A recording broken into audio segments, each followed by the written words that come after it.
Yesus ditolak oleh orang Yahudi. Tidak lama kemudian tibalah hari raya pentahbisan Bait Allah di Yerusalem. Ketika itu musim dingin, dan Yesus berjalan-jalan di Bait Allah, di Serambi Salomo. Maka orang-orang Yahudi mengelilingi dia dan berkata kepadanya, "Berapa lama lagi engkau membiarkan kami hidup dalam kebimbangan? Jikalau engkau Mesias, katakanlah terus terang kepada kami." Yesus menjawab mereka, "Aku telah mengatakannya kepada kamu, tetapi kamu tidak percaya. Pekerjaan-pekerjaan yang kulakukan dalam nama Bapa-Ku, itulah yang memberikan kesaksian tentang Aku. Tetapi kamu tidak percaya, karena kamu tidak termasuk domba-domba-Ku.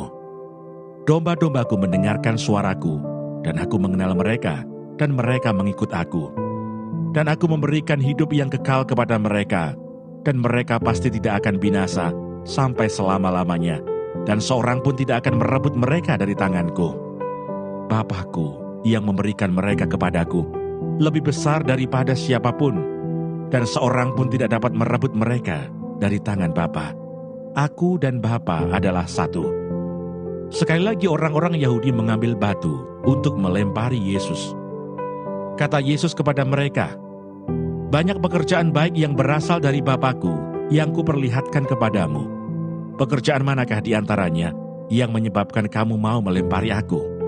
Jawab orang-orang Yahudi itu, "Bukan karena suatu pekerjaan baik, maka kami mau melempari engkau, melainkan karena engkau menghujat Allah, dan karena engkau, sekalipun hanya seorang manusia saja, menyamakan dirimu dengan Allah."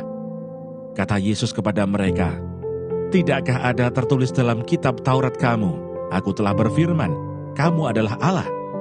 Jikalau mereka kepada siapa firman itu disampaikan disebut Allah, sedang kitab suci tidak dapat dibatalkan, masihkah kamu berkata kepada Dia yang dikuduskan oleh Bapa dan yang telah diutusnya ke dalam dunia, engkau menghujat Allah, karena Aku telah berkata, Aku anak Allah?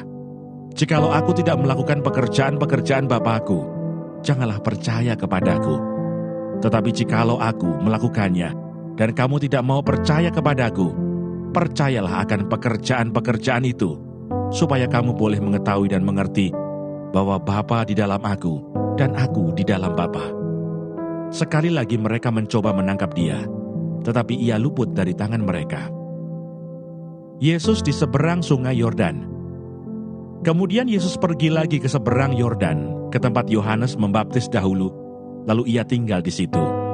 Dan banyak orang datang kepadanya dan berkata, "Yohanes memang tidak membuat satu tanda pun, tetapi semua yang pernah dikatakan Yohanes tentang orang ini adalah benar," dan banyak orang di situ percaya kepadanya.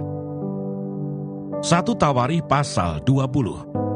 Perang melawan Bani Amon berakhir. Pada pergantian tahun, pada waktu raja-raja biasanya maju berperang, maka Yoab membawa keluar bala tentaranya, lalu ia memusnahkan negeri Bani Amon. Kemudian ia maju dan mengepung kota Raba, sedang Daud sendiri tinggal di Yerusalem. Yoab memukul kalah Raba dan meruntuhkannya. Sesudah itu Daud mengambil mahkota dari kepala raja mereka. Beratnya ternyata setalenta emas, bertahtakan sebuah batu permata yang mahal, dan itu dikenakan pada kepala Daud. Juga diangkutnya banyak sekali jarahan dari kota itu. Penduduk kota itu diangkutnya dan dipaksanya bekerja dengan gergaji, penggerek besi dan kapak. Demikianlah juga diperlakukan Daud sebagai kota Bani Amon. Sesudah itu pulanglah Daud dengan seluruh tentara ke Yerusalem. Peperangan melawan orang Filistin. Sesudah itu timbullah pertempuran melawan orang Filistin di Geser.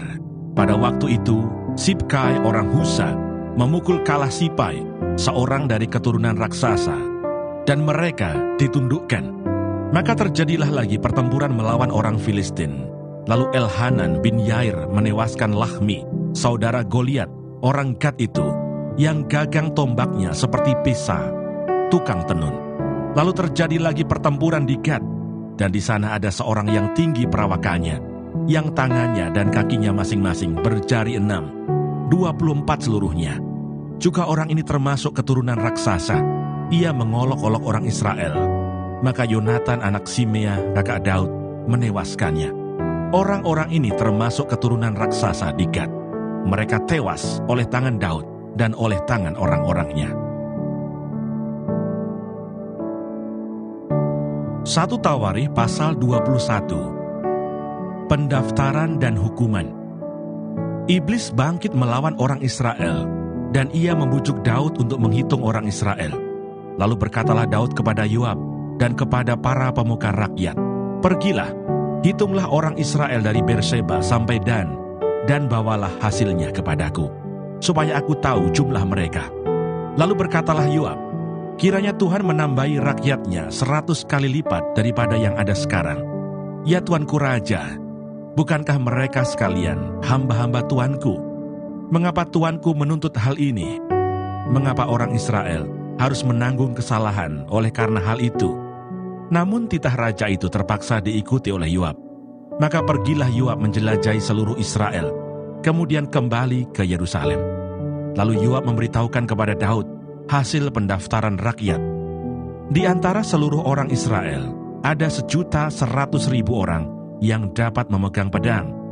Dan orang Yehuda ada 470.000 orang yang dapat memegang pedang. Orang Lewi dan Benyamin tidak dimasukkannya dalam pendaftaran, sebab titah raja itu dianggap keji oleh Yoab. Tetapi hal itu jahat di mata Allah, sebab itu dihajarnya orang Israel. Lalu berkatalah Daud kepada Allah, "Aku telah sangat berdosa karena melakukan hal ini. Maka sekarang jauhkanlah kiranya kesalahan hamba-Mu, sebab perbuatanku itu sangat bodoh." Tetapi berfirmanlah Tuhan kepada Gad, pelihat Daud, "Pergilah, katakanlah kepada Daud, beginilah firman Tuhan, 3 perkara kuhadapkan kepadamu, pilihlah salah satu daripadanya, maka aku akan melakukannya kepadamu." Kemudian datanglah Gad kepada Daud, lalu berkatalah ia kepadanya, "Beginilah firman Tuhan, haruslah engkau memilih 3 tahun kelaparan atau 3 bulan lamanya melarikan diri dari hadapan lawanmu, sedang pedang musuhmu menyusul engkau, atau 3 hari pedang Tuhan, yakni penyakit sampar ada di negeri ini, dan malaikat Tuhan mendatangkan kemusnahan di seluruh daerah orang Israel. Maka sekarang timbanglah jawab apa yang harus kusampaikan kepada yang mengutus aku." Lalu berkatalah Daud kepada Gad, "Sangat susah hatiku. Biarlah kiranya aku jatuh ke dalam tangan Tuhan, sebab sangat besar kasih sayangnya. Tetapi janganlah aku jatuh ke dalam tangan manusia." Jadi Tuhan mendatangkan penyakit sampar kepada orang Israel, maka tewaslah dari orang Israel 70.000 orang. Pula Allah mengutus malaikat ke Yerusalem untuk memusnahkannya, dan ketika hendak dimusnahkannya, maka Tuhan melihatnya, lalu menyesallah ia karena malapetaka yang hendak didatangkannya itu. Lalu berfirmanlah ia kepada malaikat pemusnah itu, "Cukup, turunkanlah sekarang tanganmu itu." Pada waktu itu malaikat Tuhan itu sedang berdiri dekat tempat pengirikan Ornan, orang Yebus. Ketika Daud mengangkat mukanya, maka dilihatnyalah malaikat Tuhan berdiri di antara bumi dan langit, dengan di tangannya pedang terhunus yang diacungkan ke atas Yerusalem. Lalu dengan berpakaian kain kabu, sujudlah Daud dan para tua-tua, dan berkatalah Daud kepada Allah, "Bukankah aku ini yang menyuruh menghitung rakyat, dan aku sendirilah yang telah berdosa dan yang melakukan kejahatan? Tetapi domba-domba ini, apakah yang dilakukan mereka? Ya Tuhan Allahku, biarlah kiranya tangan-Mu menimpa aku dan kaum keluargaku. Tetapi janganlah tulah menimpa umat-Mu." Mezbah didirikan dekat Yerusalem, tulah berhenti. Kemudian malaikat Tuhan menyuruh Gad mengatakan kepada Daud, bahwa Daud harus pergi untuk mendirikan mezbah bagi Tuhan di tempat pengirikan Ornan orang Yebus itu. Lalu pergilah Daud sesuai dengan perkataan Gad yang diucapkannya demi nama Tuhan. Ornan sedang mengirik gandum. Ketika ia memalingkan diri, dilihatnyalah malaikat itu. Keempat anaknya yang bersama-sama dengan dia menyembunyikan diri. Ketika Daud sampai kepada Ornan, maka Ornan mengangkat mukanya dan melihat Daud. Lalu keluarlah ia dari tempat pengirikan. Kemudian sujudlah ia kepada Daud dengan mukanya ke tanah. Berkatalah Daud kepada Ornan, "Berikanlah kepadaku tempat pengirikan ini, supaya aku mendirikan di sini mezbah bagi Tuhan. Baiklah, berikan itu kepadaku dengan harga penuh, supaya tulah ini berhenti menimpa rakyat." Jawab Ornan kepada Daud, "Ambillah, dan baiklah tuanku raja melakukan apa yang dipandangnya baik. Lihatlah, Aku berikan lembu ini untuk korban bakaran, dan eretan-eretan pengirik ini untuk kayu bakar, dan gandum untuk korban sajian. Semuanya itu kuberikan. Tetapi berkatalah Raja Daud kepada Ornan, bukan begitu, melainkan aku mau membelinya dengan harga penuh. Sebab aku tidak mau mengambil milikmu untuk Tuhan, dan tidak mau mempersembahkan korban bakaran dengan tidak membayar apa-apa. Maka Daud memberikan kepada Ornan sebagai bayaran tempat itu emas seberat 600 shikal. Lalu Daud mendirikan di sana mezbah bagi Tuhan, mempersembahkan korban bakaran dan korban keselamatan, dan memanggil Tuhan. Maka Tuhan menjawab dia dengan menurunkan api dari langit ke atas mezbah korban bakaran itu. Lalu berfirmanlah Tuhan kepada malaikat itu, supaya dikembalikannya pedangnya ke dalam sarungnya. Pada waktu itu juga Daud mempersembahkan korban di sana, ketika ia melihat bahwa Tuhan telah menjawab dia di tempat pengirikan Ornan, orang Yebus itu. Kemah suci yang dibuat Musa di padang gurun, dan mezbah korban bakaran pada waktu itu ada di bukit pengorbanan di Gibeon. Tetapi Daud tidak berani pergi ke sana berhadapan dengan Allah untuk menanyakan petunjuknya, sebab ia takut karena pedang malaikat Tuhan itu. 1 Tawarikh pasal 22. Lalu berkatalah Daud, "Disinilah rumah Tuhan Allah kita, dan disinilah mezbah untuk korban bakaran orang Israel." Persiapan untuk mendirikan bait suci. Daud menyuruh mengumpulkan orang-orang asing yang ada di negeri orang Israel. Lalu ditempatkannya tukang-tukang untuk memahat batu-batu pahat yang akan dipakai untuk mendirikan rumah Allah. Selanjutnya Daud menyediakan sangat banyak besi untuk paku-paku, bagi daun pintu gerbang, dan bagi tupai-tupai. Juga sangat banyak tembaga yang tidak tertimbang beratnya, dan kayu aras yang tidak terbilang banyaknya. Sebab orang Sidon dan orang Tirus membawa sangat banyak kayu aras bagi Daud. Karena pikir Daud, Salomo anakku masih muda dan kurang berpengalaman, dan rumah yang harus didirikannya bagi Tuhan haruslah luar biasa besarnya, sehingga menjadi kenamaan dan termasyur di segala negeri. Sebab itu baiklah aku mengadakan persediaan baginya. Lalu Daud membuat sangat banyak persediaan sebelum ia mati. Kemudian dipanggilnya Salomo anaknya, dan diberinya perintah kepadanya untuk mendirikan rumah bagi Tuhan, Allah Israel. Kata Daud kepada Salomo, "Anakku, aku sendiri bermaksud hendak mendirikan rumah bagi nama Tuhan Allahku. Tetapi firman Tuhan datang kepadaku demikian, telah kau tumpahkan sangat banyak darah, dan telah kau lakukan peperangan yang besar.